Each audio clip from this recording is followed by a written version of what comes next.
Hello, I'm Abhilash Narayan, investment strategist at HSBC. Welcome to the latest edition of India Brief, where we discuss our house views about Indian equities and fixed income markets for 2026. Now, 2025 was a roller coaster year for India, with trade tariffs, geopolitical risks, reforms, and strong domestic consumption leading to ups and downs for financial markets. Now, as we look forward towards 2026, it's difficult to miss the contradictory signals being sent out by various indicators. While India's GDP growth continues to surprise on the upside, consumption remains strong, and inflation is at its lowest level in many years, INR has weakened to its lowest level versus the US dollar, export growth has slowed down over the past few months, and Indian equities have underperformed their regional peers by the widest margin in almost a decade.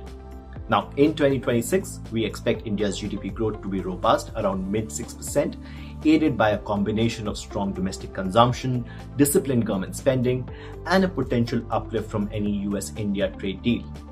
As far as monetary policy is concerned, we see limited room for RBI to cut rates further, but we do expect the central bank to provide sufficient liquidity and maintain a monetary policy which is supportive for growth.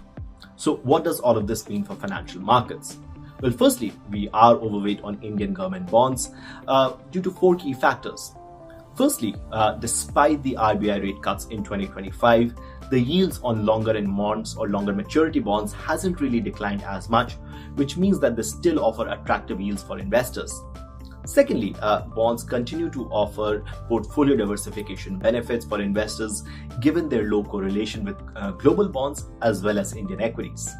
Thirdly, the upcoming review of RBI's inflation targeting framework in March of 2026 could actually pave way for structurally lower bond yields, especially for the longer maturity bonds. And lastly, while we expect the net supply to be largely steady, we are looking for an uptick in investment flows from both domestic as well as international investors, leading to more favorable technicals.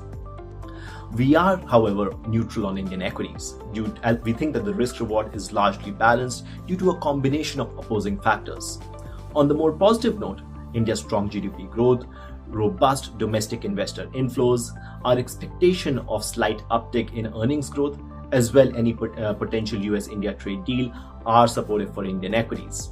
However, elevated valuations, risk of earnings disappointment, and muted foreign investor flows due to limited exposure to AI theme continue to be headwinds for the market.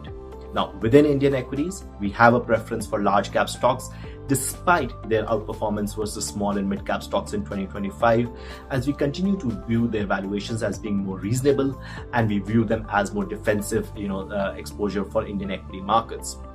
From a sector perspective, we like more domestically oriented sectors, and we are overweight on consumer discretionary, financials, and industrials. Thank you for tuning in to this podcast and wish you a great 2026 ahead.